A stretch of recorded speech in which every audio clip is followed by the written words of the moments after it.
Hello and welcome to Inner Circle Conversations. And I'm really looking forward to this evening here in Singapore.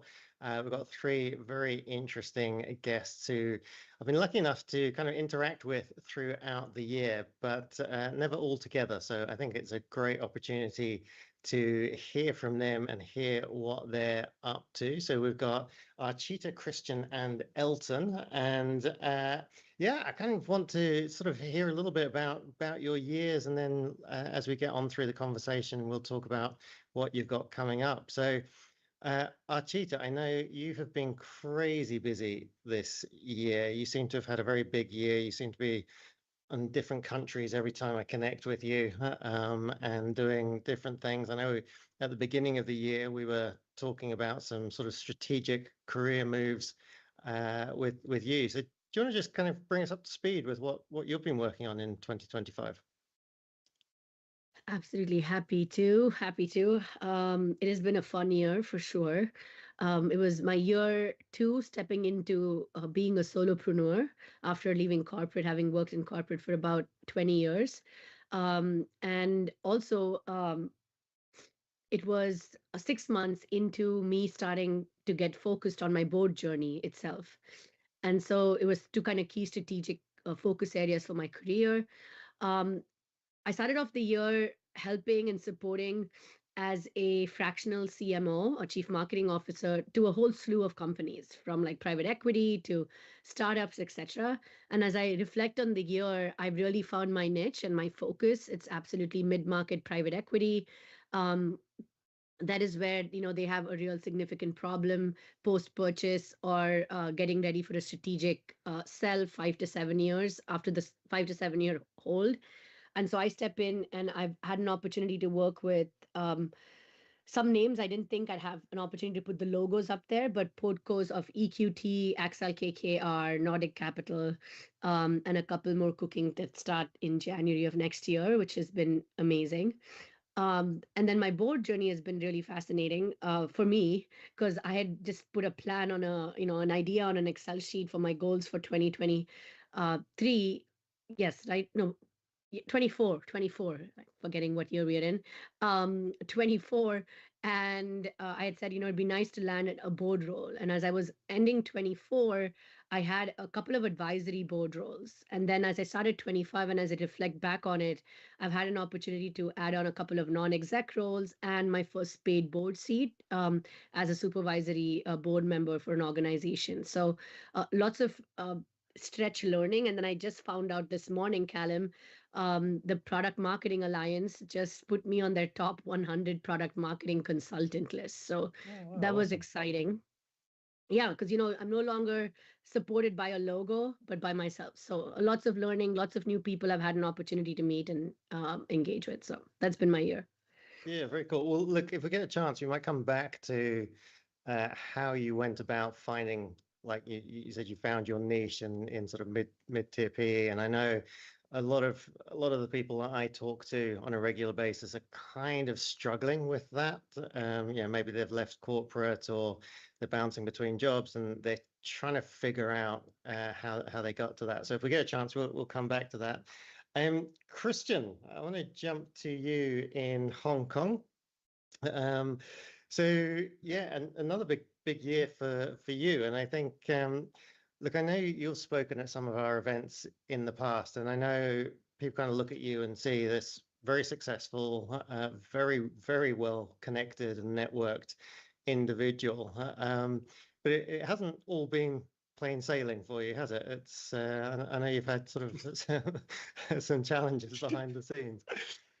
I will say that this year, from a personal point of view, as a growth, as a person, as a human being, has been fantastic because probably I had one of the best year traveling with the family, with the kids, being home almost every day when I wasn't traveling with my kids to do bedtime and to bring them to school.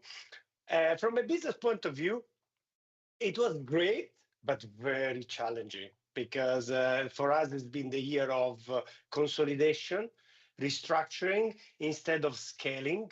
in order to prepare the company for 2026 for a potential M&A or exit.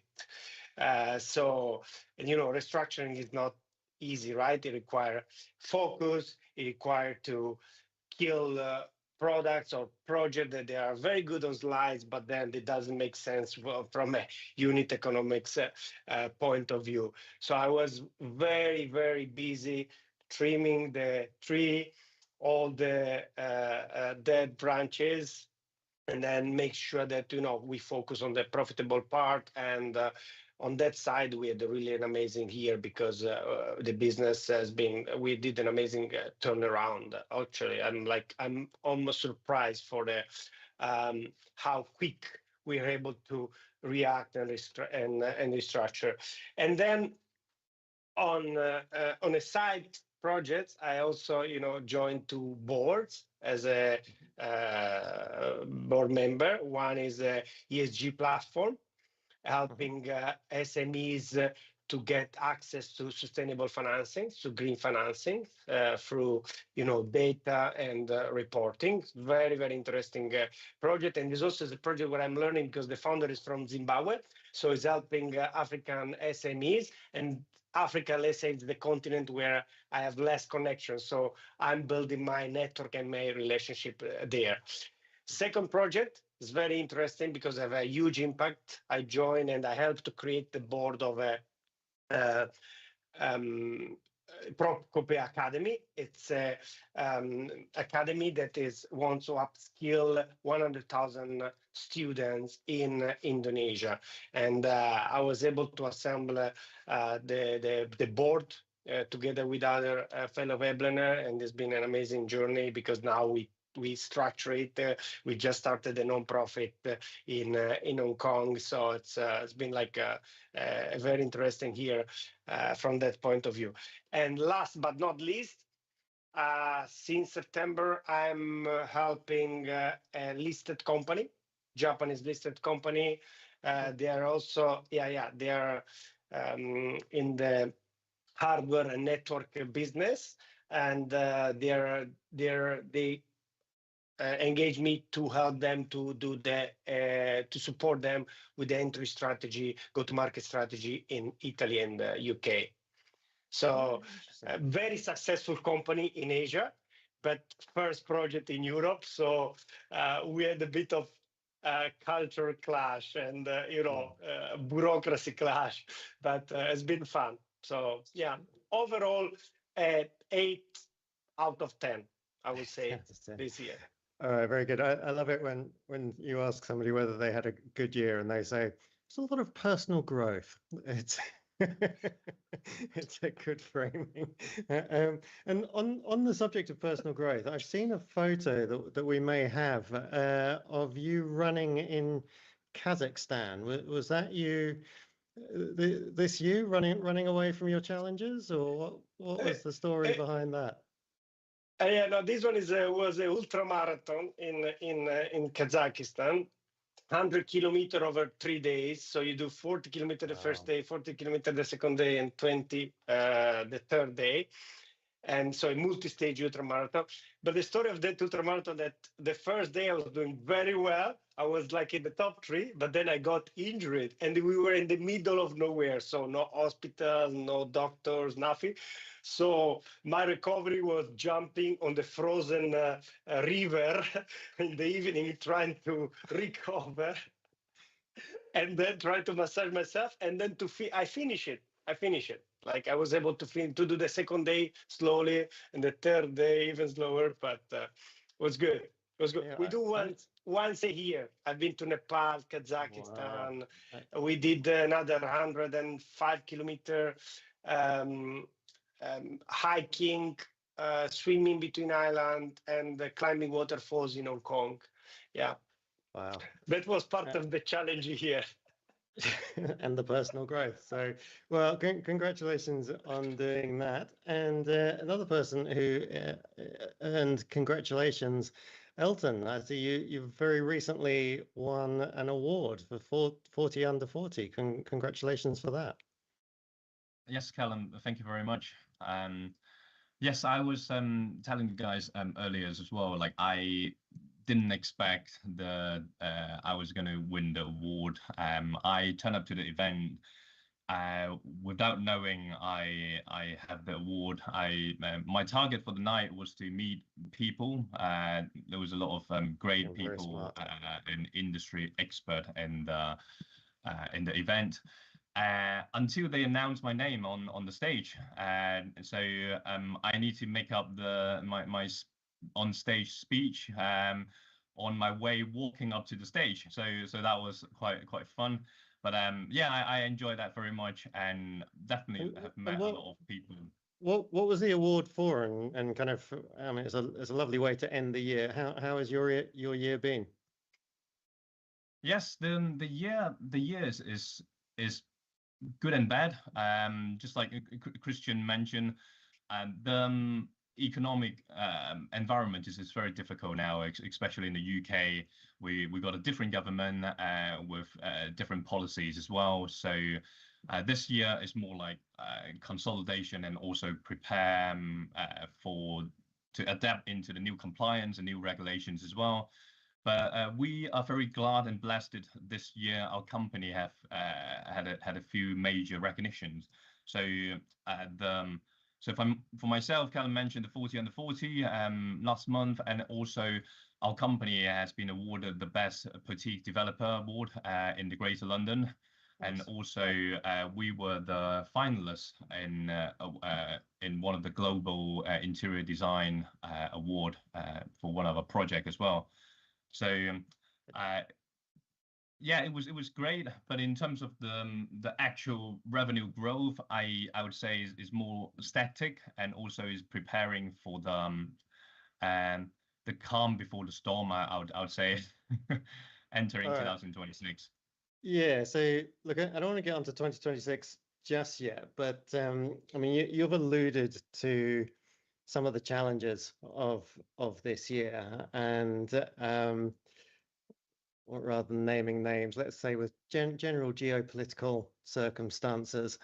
Now, the one thing that well, there's several things you've got in common, but all three of you I know are sitting on multiple boards, and that's kind of gives you visibility across multiple industries and different countries.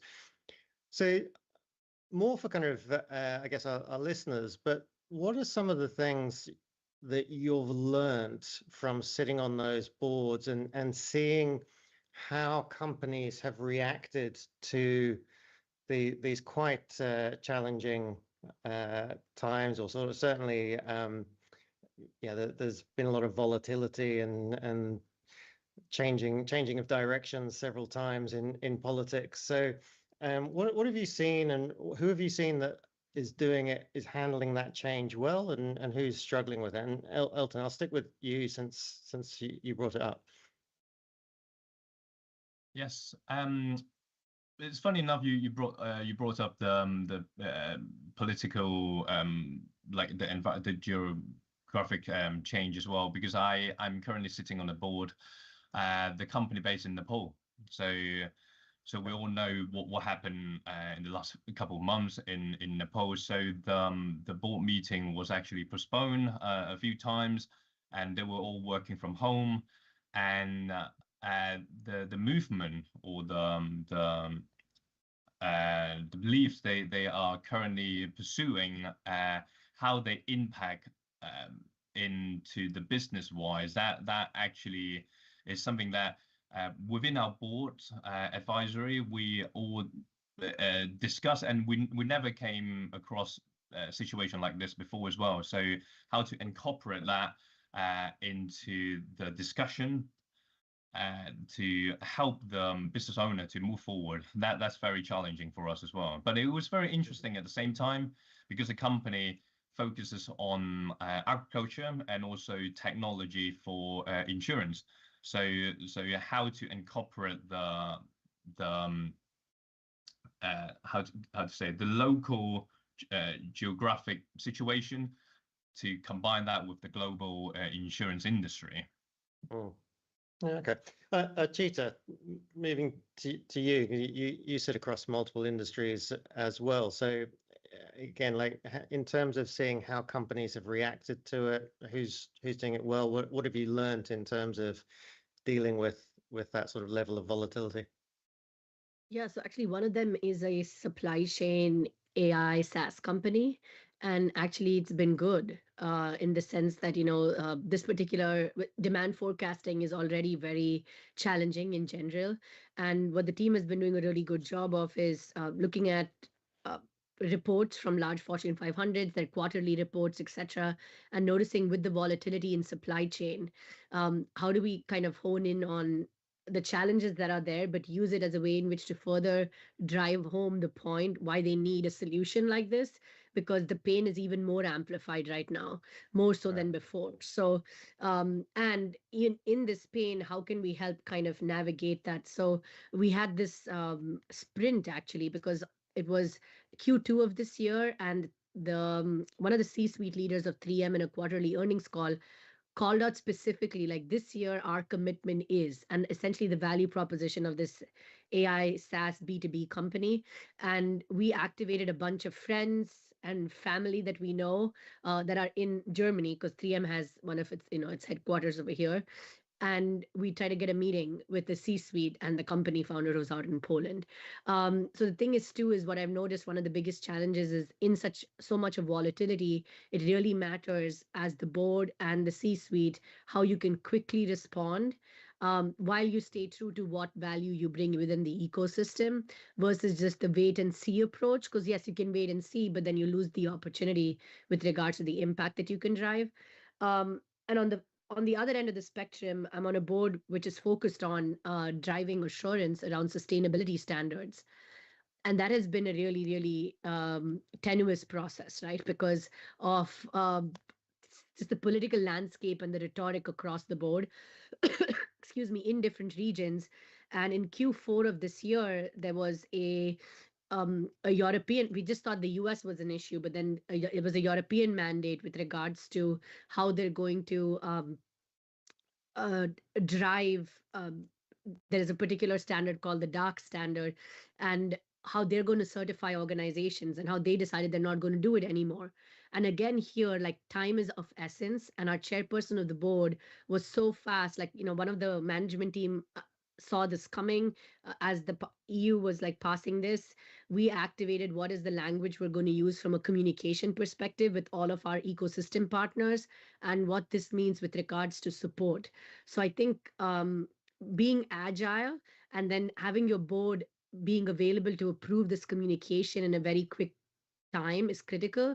And you only can do that when you have folks around the table who have lived through these kinds of volatility many times before. And that has been such a blessing to kind of learn from, because I'm new to that industry, and just seeing how those players like activated right away on we've seen this before, this is not a surprise, this is how we should go after it, was super interesting. Yeah, that's great. And look, I 100% agree on speed, and I'm sure Christian will as well. So Christian, same question to you. And I guess we've seen Archita saying how she responded to it, but not just the companies that you're on and that the wide network that you're plugged into, but from a personal level, how do you kind of stay on top of things when there is so much change and disruption and often the media and sometimes people in the business will immediately jump to the negatives. So how do you stay positive in that and keep the board on track and keep the executives on track with that change? I think, Callum, one thing that I'm trying to do more often and to learn and also to share with my team is that there is a lot of noise everywhere. A lot of noise around us, politics, supply chain, disruption, economic downturn, interest rate. Like every day, you just switch on your device and there is noise, and then there is a platform where everyone is talking, everyone is giving their opinion, right? So a lot of noise. How to recognize the signals, right? So I'm training myself, and then I'm trying also to share with my team, okay, what are the signals that give us the direction to navigate all this noise. And another thing that I'm observing across different boards and in also my business is that speed of decision making is more important than having all the information.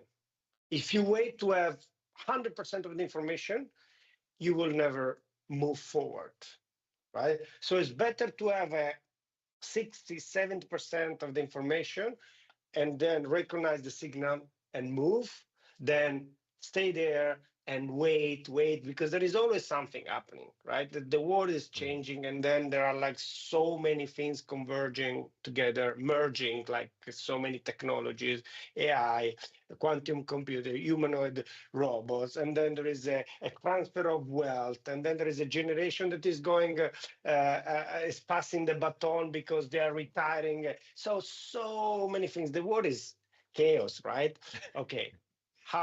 How we make a sense of this chaos, and yeah, so speed of decision making and recognize the focus on the signal and try to cut the noise, right?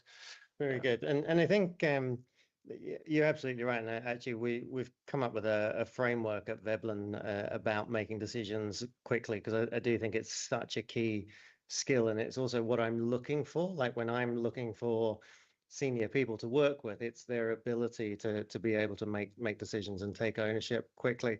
But I loved what you said about kind of getting yourself aligned before you then go and talk to the board. And it's I think it's that kind of, I say in airplanes, don't they? It's always put your own oxygen mask on before helping somebody else.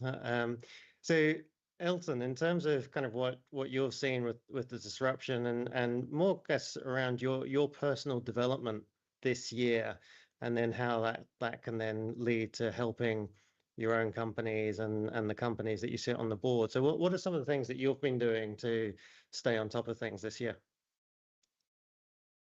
Yeah, so this year I would say the personal growth is how to put it, is very, it's very diverse. So this year I've joined a few very valuable community.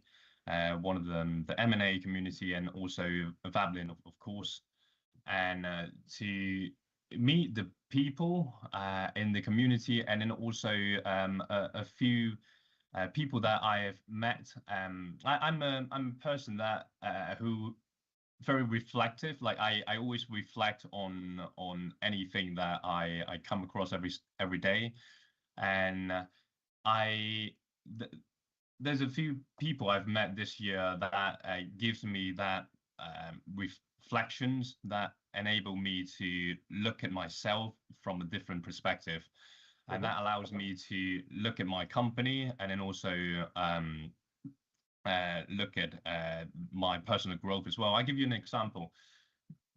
Like a few years ago, when my company started going on track, and I was looking to grow the company and trying to scale up the company. So we do property development, and we will start acquiring land, start building larger sites, to 10, 20 apartments, building blocks, and until we hit a bottleneck.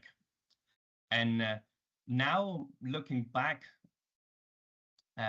we have a different approach to scale up. So when we now look at scale up, we can either scale up in volume, so the number of units we're going to build, or we're going to scale up in the quality or the monetary amount. So instead of growing in terms of we want to build 50 or 100 apartments units now, instead we want to go smaller, but more boutique or more luxury, more expensive. So instead of going out, we start going into the city center. We finding very prestige location addresses, and we want to focus. The less is more. So we want to do less, but we want to do the thing in So in when 100% quality. you come across, like when you decide to make a strategy change like that, what's the sort of process that you go through for your own personal growth in that decision? I'd say ego is one of them. So yeah, it's very personal. So you know, when you're younger, when I was doing bigger development sites, when you taking photos in front of a big crane and then a big site, posting it on social media, that give you that ego. Dopamine rush. That's right. But now I look at things differently now, having a young family as well. So it's the balancing of the risk and also the stress as well, the time as well, because as an entrepreneur, we never get work-life balance.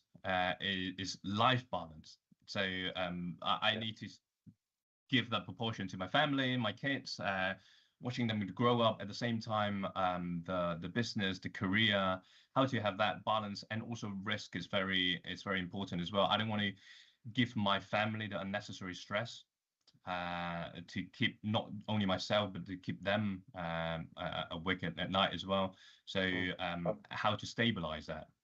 Yeah. So very cool. Like, and I think, I mean, you started off by mentioning that you've joined a couple of communities, and I think, yeah, obviously I'm a huge believer that you can shortcut so much if you can meet the right people. Christian, you're probably one of the most networked people I know, and I know you're very deliberate about building your network and you across multiple industries, multiple countries.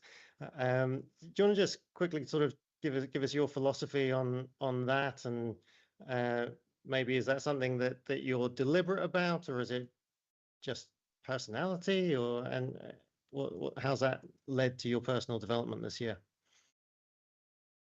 Look, Callum, I think we are surrounded by technology, by opportunities, by so many different things, right? So I personally believe that building meaningful relationship is quality over quantity is important, right? And it's always a two-way, right? So building relationship, first of all, my approach is, how can I help you? What can I do for you? And then, you know, my grandma teach me with her life, give, and when you have nothing to give more, right? So this is my personal, I'm a giver, right? There are giver and takers. I'm a giver first, okay? But at the same time, when I build this relationship, only when I have conversation, I learn so much from those people. I learn from different perspectives. I learn from different industries. I learn from different walk of life, right? I travel a lot, so I can see also the country, because you can read the news, but then when you go in a country, you see the country, you go to the market, you see the local culture, the local pricing, but then you go at the airport, you see the infrastructure, how they're building it, right? And then you talk to the entrepreneur, and you have a sense of the economy, right? And then you talk to the politician. Last week, 2 weeks ago, I was in Milan. I was invited by the Hong Kong government to speak at this event at the Italian Stock Exchange. Think Hong Kong, think business, right? I can tell you that in one day, I met so many people. I learned so much. They gave me like so many different perspectives. And then that for me is important. But it requires effort, right? Because I spend a lot of hours every week on video calls or meeting people or traveling or talking to them, like, you know, so you need to put effort. So for me, it's like I really enjoy learning from others and giving. And then I believe that, you know, sooner or later the universe is going to pay you back. And you know, I'm grateful. I'm lucky for the life I have, the things I've done, and I think so. I can't complain.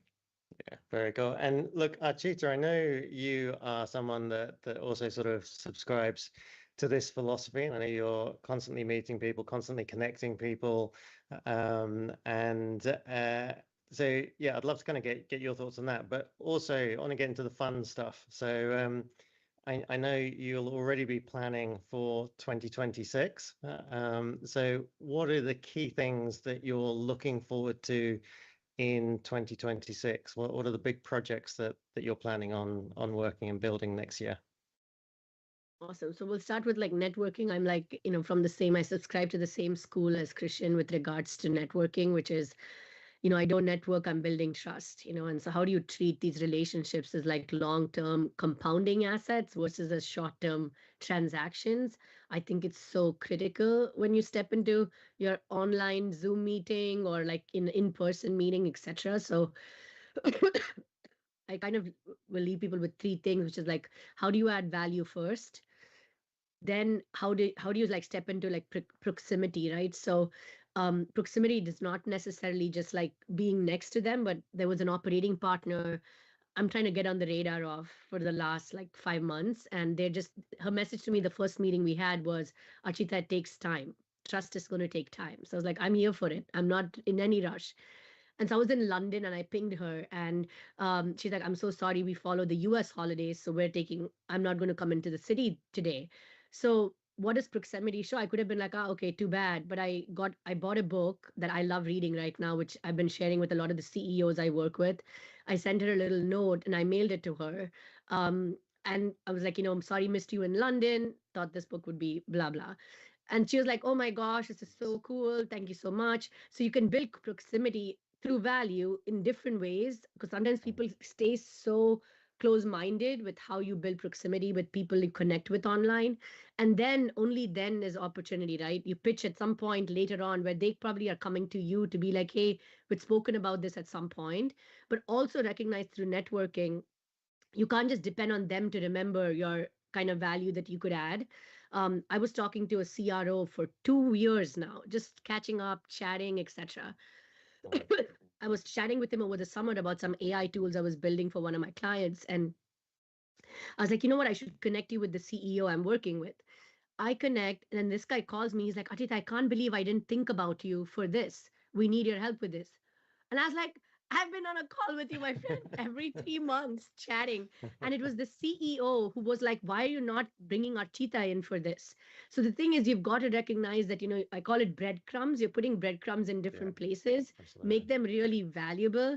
And as Christian said, like karma will like work its magic and come back to you in the best way possible.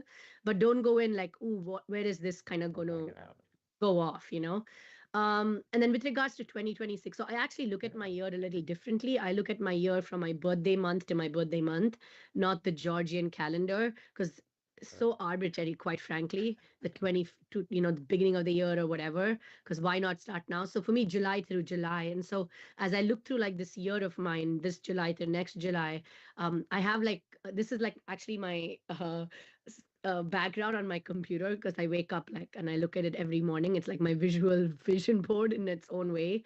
But I have a few things I'm focused on is, the last 2.5 years, it'll be 3 years. I'm starting to take off with this focus on like private equity. So how do I go from beyond just serving and supporting the Podco CEOs to driving an impact across the whole sphere of the Podcos at an operating partner level, like stepping in there as their kind of go-to for commercialization, go-to-market, etc. The other one is stacked efforts. That's my other kind of key focus. I'm doing so many things, but I'm just like, where the hell is this going? I'm like, but I'm sticking with it because I know that if I keep putting effort in, it's going to lead to something, and I'm not going to like just stop because it's not driving the result I seek today. The other one is doing hard things. And so I haven't shared this publicly, but you asked, I'm going to share this, but I'm training for high rocks. I am terrified. And it's high rocks, like, so it's this competition thing. And so it's in February in Nice. I'm terrified. I could not even do one full push-up before I started training. And so I've got to pull 100 kgs, push 100 kgs and all of this jazz. So that'll be interesting. And then the last two is we say this a lot, but I'm really like talking to my husband about this. Like, what does it mean to have intentional present time with the family? Like the both of us, because sometimes we just divide. We have three kids, and sometimes we divide and conquer. Like, okay, I'm in these meetings, you take care of them. He's in these meetings, I'm taking care of it.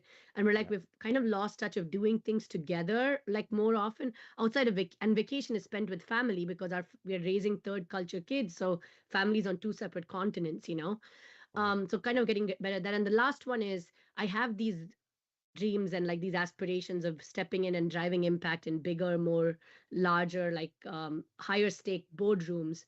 But I'm leading with the vision of like there are spaces waiting for me to just step into. I don't need to chase them. They're just waiting for me to step into. So that's kind of like my focus at the moment. Yeah, no, I love that. And so stacked efforts is something that I've been moving towards a lot as well. As long as things are directionally correct, I don't need to know what the end goal is specifically going to get to. As long as it's kind of there's going to be some learning, there's going to be some interesting people along the way. I'm much less tied up to a specific result as long as it's kind of directionally correct to where I'm going. I also love the idea of you doing your years from July to July. So one of the nice perks of living in Asia is that obviously we do New Year's resolutions like everybody else on January the 1st, and then when those go wrong, I can reboot them for Chinese New Year a month later, and then if that's still not working out, I've got Thai New Year in April. So I've got 3 chances to catch up with my New Year's resolutions. But yeah, it is a very arbitrary date, but it's good to have a reflection period.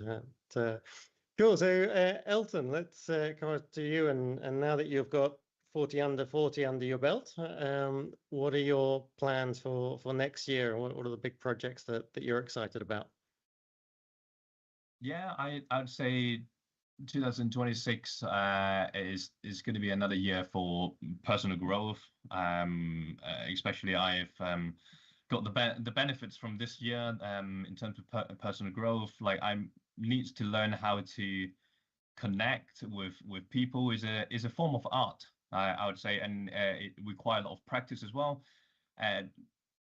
When you're younger, when people say go in networking, you just turn up into a network event, you just meet people, you exchange cards, but that's not the right way to do that, because if you turn up to a networking event, by the end of the night you would get 100 cards, but you wouldn't remember a thing. So you're only scratching the surface, but how to connect with people in a deeper level. So that will be something that I need to continue to practice, to be a good listener, stay humble, because you don't know what you don't know. The more people you speak with and listening to the perspective, and then also digesting it, and then reflect and mix it with your own perspective as well. That's very important. So that will be something that I'll be focusing on 2026. And yeah, you mentioned, so earlier you mentioned about the coming disruption. So are you generally bullish or bearish on 2026 for I guess predominantly real estate in the UK, but in general, what is your take? In general, in Chinese, the words dangerous is composed by 2 components. So hazard and also opportunity. So whenever there's a hazard, there's always an opportunity. So how my company is looking at the new regulation, the compliance, we're seeing a lot of other people in the similar situation. They're exiting the market, they're selling up. But how we see that there could be opportunity for us to grow as long as we position ourselves correctly, and also having the right risk tolerance and also the right risk mitigation mechanism in place, then I can see opportunity there. Yeah, look, I think when you're an entrepreneur, disruption creates value differentials, and that's where, you know, actually very stable markets, it's very difficult to make a profit because everyone maximizes out. And so when you do get these this disruption and these value differentials appear, and yeah, that's potentially where the big opportunities are. So I'm going to put a question out to all three of you, and I'm going to give you a chance to think about it while I go to Christian. But the question is really for the people that are watching. What are you looking for next year in terms of who you would like to connect with? So if there's somebody watching here that thinks, hey, you're doing interesting things, I should reach out. What are the sort of people that you would like to connect with? And then, so what are you thinking about that? Christian, what does your 2026 look like? Are you doing any short 100+K runs? And no, I'm starting the year. So I stopped doing resolution a long time ago because I think that resolution they die between New Year and Chinese New Year, and then since my wife is Persian, we also celebrate the Persian New Year. So I have free time to recycle the resolution, but then it doesn't ever. So I think resolution are just wishful thinking. But what I do, I decide a word for the year, right? And I try to, like, for example, is like consolidation, right? For me, 26 will be year of consolidation and harvesting all the things that we did and planted in 2025 in my personal business, in some real estate investment, right? And then I need to be more focused and says, okay, say no to things that they're not aligned with my word of the year. On a personal level, I didn't plan for the whole year, but I'm starting the January with the race that is the 24-hour sailing plus running, right? It's exclusive, only 20 boats. I got invited, and I have a injury in my wrist, but I'm trying to heal fast because I want to do it because it's exclusive and because I want to keep putting myself in a challenging situation because this is where I thrive. Okay, it's not for everyone. I thrive under pressure and under challenging situation. So let's do it. And then I want to continue to travel with my kids. I want to learn. I'm a Highland person. I'm a water guy, but I want to teach my kids. I want to bring my kids in Japan to learn skiing, right? Because I don't want them to grow up like me. So this year we're already planning the family week in Japan for skiing, and keep traveling, keep observing the world because I want to make sure that. We work hard, but also we enjoy life, and we continue to do things that make us happy and keep us growing. Yeah, awesome. And I think like collecting experiences, especially with family, is so valuable. And I think, look, on the sports side, I suspect a little bit like myself, like I need a goal. So I like to have something to drive towards. And it's why I like competitive sports. This year I did my first amateur boxing match. It's all about kind of that having a focus point, which does, it helps keep you on track and striving to challenge yourself. And focus, because if you're doing that, you're saying no to other things that they distract you, right? So when I'm focused on family, sport, and business, then all the things around, and I have to say no because we have 24 hours in a day. Even if I have a team, I'm super organized, but 24 hours. Yeah, right. For everyone. Cool. All right, so Archita, your High Rocks plan is looking a little bit lame these days compared to. I'm joking. Don't care. Don't care. That's my ultra marathon, and it's my doing harder things. And so to me, like I'll say this to like everyone listening though, is your goals are your goals. They're not, your goals are not chasing someone else's goals, because that is the surefire way to burn out and being on your deathbed and being like, what the hell have I done with my life? So chase your goals, not your parents' goals. I did that for 20 years. Not your society's goals, not social media LinkedIn feed goals, but just yours. And push yourself as hard as you can Very good towards advice. that.